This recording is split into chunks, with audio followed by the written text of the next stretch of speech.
when you get down to it, the reason why this happened this fast is the Whittemores put their own money into it. Wow. They didn't go through the NIH. They didn't go through what they went out there. I've been to their fundraisers. They put on these glorious fundraisers. They can raise $1 million in an evening. It's amazing. And they raised enough money and put some people together, and in 2 years they did this work. They didn't have to wait for a review process and wait for the cycle. Right now, if I wrote a grant today to do this, it would be submitted January. It would be reviewed in March.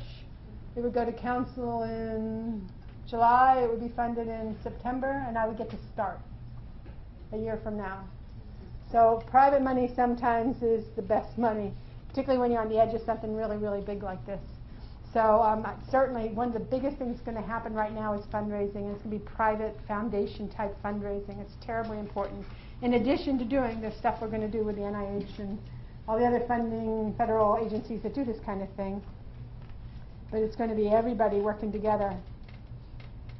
So philanthropy is really important. And I put this slide up not just for the people in the group, but because we're putting this video on the web, and I'm hoping it's going to reach a lot of voices.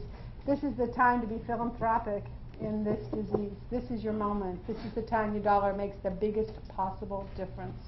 Hear me say that. Never has there been a more critical time to invest your philanthropic dollar in this disease. I wouldn't want you to take it away from some other diseases, but do it anyway. Jump ship. Come on over, because we really need this money right now to do this incredibly important work. And we are doing the other important work that takes to get grants through the more traditional avenues, but that will take time. And time that you guys are out of, you're ready for this to happen. I know you are. Everyone's begging me for the next step, and we don't have it because we need to do the science. So what kind of places might you put some money? Well, I'm going to make a pitch for the University of Miami right here, the Morton Fund. Beth is here. Beth Goldberger put all this together with the help of Pandora and Dan Murakami. But we have a fund called the Morton Fund. It's named after a young man that died of chronic fatigue-related complication some years back, and it's been my main research donation tool here at the University of Miami. There's also the Whittemore Peterson Institute. The CFS Association has an excellent donation account. The CFS, which is the professional group that I was president of not very long ago, and then Dan just put together this pocket fund on his website. There's a lot of different ways you could give where it would make a difference. But do think about that. I didn't put on the international links. I meant to do a little research before I did this, but because this is being videoed and it will be international, I would ask people internationally to think about their own foundations. I know New Zealand has a terrific group, the AIMS group. There's excellent groups in England and in Ireland, ME Trust and others. Barcelona has a fabulous group. There's a lot of different places where one can put their donation dollars and make a big difference, and it would be a really good year to make that your plan. Advocacy. In addition to fundraising, now is an awful good moment, you advocates. This is a good time, and you are all advocates for your own illness. No better time than now, because you have a passionate story.